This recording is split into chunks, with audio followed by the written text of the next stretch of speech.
Hello friends, welcome to our channel Charu. आज की video specially है मदर्स फादर्स के अलावा सारे फैमिली मेंबर के लिए जिनके घर में कोई भी मेंबर पोस्टपार्टम डिप्रेशन को फील कर रहा है। देखिए, कई सारे लोगों का कहना है कि पोस्टपार्टम डिप्रेशन तो कुछ होता ही नहीं है, हमने तो कभी इस वर्ड को नहीं सुना, हमारे टाइम में तो 6-6 बच्चे हो जाते थे और कभी हमने इस तरीके का जो डिप्रेशन है वो ना फील किया ना इसके बारे में सुना। वो तब की बात थी, उस समय 6-6 बच्चे होते थे, उनकी कितनी केयर होती थी वो आप भी जानते हैं। आजकल 1 या 2 बच्चे होते हैं, उनको प्रॉपर केयर करना बहुत ज़रूरी है। पहले इस तरीके का कंपटीशन नहीं था, आजकल जो है बच्चे का ध्यान रखने से लेके हर चीज़ बहुत चेंज हो गई है। पहले आपको सब कुछ नेचुरल मिलता था तो बच्चे जो थोड़ा भी खाते थे वो हेल्दी खाते थे।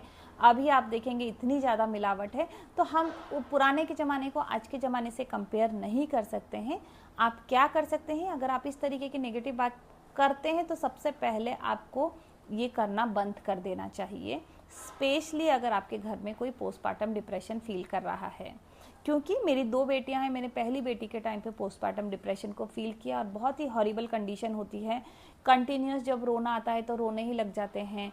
कभी कभी नींद नहीं आती, रात रात भर बच्चा सो भी गया है तो भी हमें नींद नहीं आती है। कई बार ऐसा होता है कि लोगों को हंसता खेलता देख के भी इरिटेशन होता है कि हमारी लाइफ ऐसी हो रही है। कभी कभी ऐसा लगता है कि लाइफ ज़िंदगी भर बस ऐसे ही चलने वाली है, अभी कभी इम्प्रूवमेंट नहीं होगा ये बच्चा। उसके साथ साथ में बच्चे को लेके कई दुनिया भर की टेंशन होती है, इनसिक्योरिटीज़ होती है, कैसे फ्यूचर होगा उसको सोच के। तो वो जो दौर है वो उसमें महिला का जो फिज़िकली भी वो बहुत ज़्यादा वीक होती है और मेंटली भी बहुत ज़्यादा वीक होती है। तो इस सिचुएशन से उबरने के लिए उसको मेंटल सपोर्ट और फिज़िकल सपोर्ट दोनों की ही बहुत ज़्यादा आवश्यकता है। तो पहली चीज़ ये है कि हमें सबसे पहले जो नेगेटिव बातें करते हैं या फिर आप कभी कभी हंसी उड़ा देते हैं कि देखिए वो इस तरीके की बातें कर रही है, सारा ड्रामा है, ढोंग है, तो ये चीज़ें बंद कर दीजिए। सपोर्ट कर सकते हैं तो करिए, otherwise don't talk any kind of nonsense. अभी बात चलती है कि क्या पोस्टपार्टम डिप्रेशन जो है वो कब तक या लाइफ लॉन्ग है, कितने समय तक रहता है। तो ये आप लोगों के लिए खुशखबरी है कि ये शॉर्ट पीरियड में ही ख़त्म हो जाता है, टेम्परेरी रहता है। जब मेरी बेटी के टाइम हुआ था तो मुझे काफ़ी 3-4 महीने तक मुझे ऐसा लगता रहा था कि शायद तक मेरी लाइफ अब ऐसी ही हो जाएगी। अननेसेसरी मुझे रोना आता था, छोटी छोटी बातें जो कि आज मैं सोचती हूँ तो शायद इतनी भी मैटर नहीं करती थी, बट उस समय वो चीज़ें बहुत ज़्यादा फील होती थी। तो आप ये देख लीजिए, वो पीरियड ऐसा है कि छोटा सा जो तिनका है वो भी पहाड़ लगने लग जाता है। तो ये जो हमारे सराउंडिंग जो लोग हैं उनके सपोर्ट से हम इस सिचुएशन से जल्दी बाहर आ सकते हैं।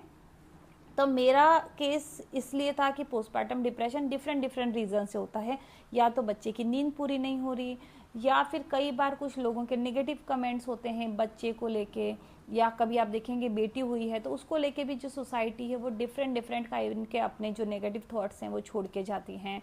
तो ये सारी चीज़ें आज हम सोचते हैं कि वो मैटर नहीं करती, बट जब महिला ऑलरेडी बहुत ज़्यादा कमज़ोर है, परेशान है, हिल डुल नहीं पा रही है, बहुत ज़्यादा घूम नहीं पा रही है, अपने पैरों पे खड़ी नहीं हो पा रही है, वो सिचुएशन में एक और नई जान जो है उसको नर्चर करना है।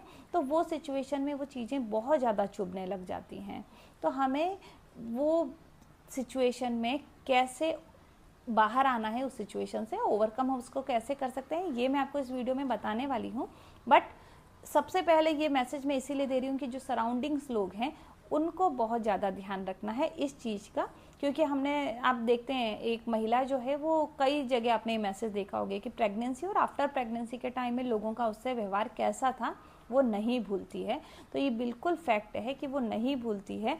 तो आप प्लीज़ अपना जो बिहेवियर है, अपना जो सपोर्ट सिस्टम है उसको थोड़ा सा स्ट्रॉन्ग रखें। घर में के लोग जो हैं वो थोड़ा पेशेंस रखें, ऑलरेडी वो बहुत कुछ चीज़ें झेल रही है, तो जितना आप सपोर्ट कर सकते हैं उसको सपोर्ट कीजिए। छोटी छोटी चीज़ें चुभ रही हैं तो एटलीस्ट टोन ताने वगैरह जो चीज़ें हैं वो कुछ समय के लिए आप बंद कर दीजिए। अभी ये जो पोस्टपार्टम डिप्रेशन है वो बहुत लंबे समय के लिए तो नहीं होता है, बट जो छोटा सा पीरियड होता है वो भी बहुत भयंकर होता है, बहुत मुश्किल भरा होता है। तो उसको हम कैसे कम कर सकते हैं, तो सबसे पहली चीज़ जो है मंत्रों का उच्चारण कीजिए। बहुत ही अच्छा टाइम जाता है। रामायण, मैं अपने समय में रामायण देखती थी, मेरी बेटी जब हुई थी मैं बहुत परेशानी के दौर में थी, मुझे कई सारे नेगेटिव थॉट्स इसी तरीके के आते थे कि लाइफ जो है वो इसी तरीके की हो जाएगी, रात रात भर बच्चा जग रहा है, मेरी नींद ही नहीं हो पाती थी 4-4 दिन तक। इवन मेरी बेबी सो भी जाती थी उस समय भी पता नहीं मैं जागती रहती थी और मुझे लगता था कि ये तो अब उठ ही जाएगी, वापस से सोऊंगी तो सोने का क्या मतलब है। कई बार लोग हंसते खेलते थे तो मुझे चिड़चिड़ापन होने लग जाता था कि ये क्या क्या है। उसके अलावा बहुत सारी चीज़ें थी, बट धीरे धीरे मैंने खुद को ही अपने आप को स्ट्रांग बनाया और उन चीज़ों को ओवरकम किया।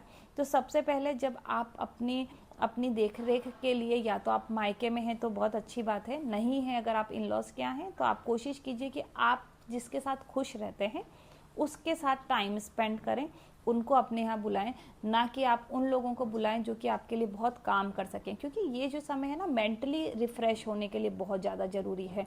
आपके लिए काम तो कोई बहुत सारे कर सकता है, बट अगर आप उन लोगों के साथ आपकी ट्यूनिंग अच्छी नहीं जमती ना तो कई सारी नेगेटिव चीज़ें और बढ़ती जाती हैं। तो पॉजिटिव रहने के लिए पॉजिटिव लोग जो हैं उनके सराउंडिंग आप रहें। दूसरी चीज़, क्योंकि मैं पहले ही कह रही हूँ ये वीडियो सिर्फ उन मदर्स के लिए नहीं है जो पोस्टपार्टम डिप्रेशन को झेल रही हैं, ये उनके पार्टनर के लिए भी है कि इस समय आप जितना सपोर्ट अपनी वाइफ को कर सकते हैं करें, वो लाइफ टाइम याद रखेंगी। अगर वो नेगेटिव चीज़ें लोगों की याद रखती हैं तो इस समय अगर जो लोगों ने उनके साथ पॉजिटिव किया है वो चीज़ भी कभी नहीं भूलेंगी। तो जितने भी हस्बैंड हैं उनके लिए ये मैसेज बहुत ही इम्पॉर्टेंट है कि इस दौरान आप उनकी सारी बातें एटलीस्ट सुने। अगर आप उनकी घर के कामों में हेल्प नहीं कर सकते, बच्चे को उठाने में, उसको बर्प कराने में हेल्प नहीं कर पा रहे हैं, एटलीस्ट अपना इमोशनल जो सपोर्ट सिस्टम है वो उसको दें। वो क्या कहती है, अगर वो रो रही है तो आप उसके पास बैठे हैं, वो क्या कहना चाह रही है उसको सुने। और ज़्यादा से ज़्यादा समय, मतलब आपके ऑफिस के अलावा जितना भी समय है कोशिश कीजिए कि उसके साथ रहें। रात में अगर अपनी जिम्मेदारी जो है वो बांट ले। कई हस्बैंड ये सोचते हैं कि हमको दिन में ऑफिस जाना है तो रात में हमारी नींद खराब हो जाएगी इसलिए हम जाते हैं, बट कुछ घंटे जो हैं वो आप इस तरीके से डिवाइड कीजिए कि आप उसको चैन से सोने दें। एक बहुत ही बड़ी दिक्कत होती है फीडिंग की प्रॉब्लम, कि फीडिंग करानी है तो माँ को ही उठना पड़ेगा। बट देखिए अगर माँ जो है वो डिप्रेशन बहुत ज़्यादा झेल रही है और उसकी नींद नहीं हो पा रही है इसी रीज़न से कि उसको बार बार उठना पड़ रहा है, तो उसको 1-2 दिन में ऐसा टाइम दीजिए 5-6 घंटे का कि आप रात में सोई हो तो एटलीस्ट सुबह 3-4 बजे तक अगर बच्चा बीच में उठता है तो उस समय आप उसको फॉर्मूला दे दीजिए। क्योंकि एक बहुत ही इल या बीमार माँ जो है, जो मेंटली फिट नहीं है, उसको बार बार फीडिंग कराने से, उसको पूरा चूस लेने से बच्चा जो है आप सोचेंगे बहुत हेल्दी हो जाएगा, तो वो नहीं होगा। कुछ समय उसको रिलैक्स करने दें।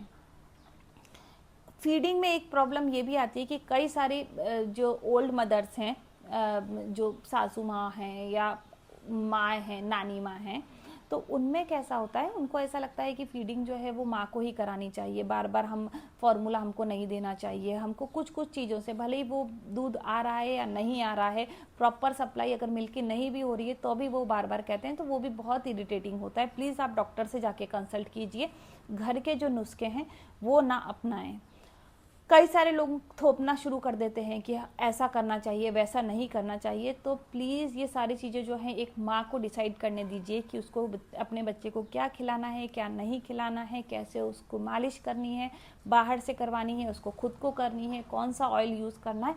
ये सारी जो चीज़ें हैं वो एक माँ से अच्छा अपने बच्चे के लिए रिसर्चर कोई नहीं हो सकता है। तो let her do anything what she want to do, क्योंकि ये बहुत ही इंपॉर्टेंट है। माँ जो अपने बच्चे के लिए करेगी वो बिल्कुल ठीक करेगी। अगर आपको ऐसा लगता है वो गलत कर रही है तो आप उसको डॉक्टर से कंसल्ट कराइए और डॉक्टर उनको कहे। हर चीज़ में अपना जो व्यू है वो देने की उस समय ज़रूरत नहीं है। अभी ओवरकम करने के लिए मंत्रों का उच्चारण बहुत अच्छा टाइम है। दूसरा, रामायण आप देखिए, दोनों के लिए बहुत अच्छा है। अगर आँखें जो हैं वो कमज़ोर होती हैं, आप धीमी आवाज़ पे सुन सकते हैं, क्योंकि अगर बच्चा बहुत छोटा है उस समय के लिए डिप्रेशन जो है, तो उस समय आपकी आँखें कमज़ोर होती हैं तो आप कुछ देख नहीं सकते। बट कम आवाज़ पे आप मंत्रों का उच्चारण, अगर आपको मंत्र याद हैं तो खुद उसको उच्चारित कीजिए। बहुत ही अच्छा और पॉजिटिव चीज़ें आपके बच्चों के लिए, जो वाइब्स हैं, पॉजिटिव एनवायरनमेंट बनेगा और धीरे धीरे जो ये नेगेटिविटी है वो धीरे धीरे ख़त्म होगी। ओनली थिंक पॉजिटिव, जो भी चीज़ है पॉजिटिव सोचिए और ये सोचिए कि ये टाइम जो है ये निकल जाएगा, थोड़ा सा टाइम है, आराम से निकल जाएगा। तो ये सारी चीज़ें आपको ध्यान रखने की ज़रूरत है। इन सब के अलावा अगर आप खुश रहती हैं तो ही बच्चा खुश रहेगा। कुछ चीज़ें, हर चीज़ परफेक्ट करने की कोशिश मत करिए। आपको ऐसा लगेगा कि आज मैंने मालिश और अच्छे से कर सकती थी बट नहीं हुई, मैं कुछ चीज़ ये कर सकती थी बट नहीं हुआ। तो कुछ चीज़ें अगर छूट रही हैं तो कोई बात नहीं, आपकी जो हेल्थ है वो भी उतनी ही इम्पॉर्टेंट है जितनी बच्चे की, क्योंकि जितने ज़्यादा आप हेल्दी रहेंगे उतना ही आप अच्छा अपने बच्चे को रख सकते हैं। तो आप सबसे पहले अपनी केयर कीजिए, आपको क्या पसंद है वो कीजिए, जो कि आपके और बच्चे दोनों के लिए ही अच्छा हो। वो सारी चीज़ें जो पॉजिटिव है वो कीजिए। रिश्तेदारों से उस समय के लिए, थोड़े टाइम के लिए दूर रहिए। अगर वो नेगेटिव बातें लेके आते हैं तो प्लीज़ उनको अलाउ मत कीजिए, क्योंकि हमारे घर में कौन आ रहा है वो वैसी वाइब्स लेके आता है। तो अगर आपको ऐसा लगता है कि आपको वो आके कुछ नेगेटिव बात कहेंगे, इससे आपका जो माइंड है वो और ज़्यादा ख़राब हो जाएगा, तो प्लीज़ उनको अलाउ मत कीजिए। जो आपके पॉजिटिव लोग हैं, छोटा सा सर्कल हो बट आपके लिए जो हितैषी हों, जिनसे आप खुश रहते हों, सिर्फ उन्हीं को आपके आसपास सराउंडिंग जो है वो अलाउ कीजिए। तो एक बार ये सब करके देखिए, आई होप आप इस सिचुएशन से जल्दी उबर जाएंगे। एक बहुत इंपॉर्टेंट बात मैं कह रही हूँ कि जिसने भी पोस्टपार्टम डिप्रेशन को फील किया है और वो सेकंड बेबी प्लान कर रहे हैं, तो एक बहुत ही अच्छी चीज़ ये है कि मैंने मेरी पहली बेटी के साथ टाइम जो भी फेस किया पोस्टपार्टम डिप्रेशन, और मैं बहुत ज़्यादा प्रिपेयर थी कि मेरी सेकंड बेबी के टाइम पे फिर से वो सिचुएशन आएगी, बट टच वुड मैंने बिल्कुल भी वो सब फील नहीं किया। मैं बहुत पॉजिटिव थी मेरी सेकंड बेबी के टाइम पे, और आराम से प्रॉपर नींद लेती थी। जब वो उठती थी तो मैं उठ जाती थी और फिर से मुझे दोबारा जल्दी से नींद आ जाती थी। वो टाइम, तो हम जो सोच रहे हैं कि जैसा फर्स्ट बेबी के टाइम हुआ है सेकंड भी वैसा होगा, तो वैसा नहीं होगा। हो भी सकता है, नहीं भी हो सकता है, बट प्लीज़ इसको दिमाग में लेके मत बैठे ऐसा होगा, क्योंकि मैं लेके बैठी थी और नहीं हुआ तो मतलब आई वॉज हैप्पी कि चलो वो सारी सिचुएशन मैंने सेकंड बेबी के टाइम फील नहीं की। हर बच्चा डिफरेंट होता है, इसी तरीके से हर प्रेगनेंसी का जो टाइम है वो डिफरेंट होता है। तो प्लीज़ आप वो पहले से टेंशन लेके ना बैठें। और कोई भी आपको इससे जुड़ी परेशानी है तो आप मुझे कमेंट बॉक्स में लिख के पूछ सकते हैं। वीडियो को वॉच करने के लिए बहुत बहुत धन्यवाद। Thank you.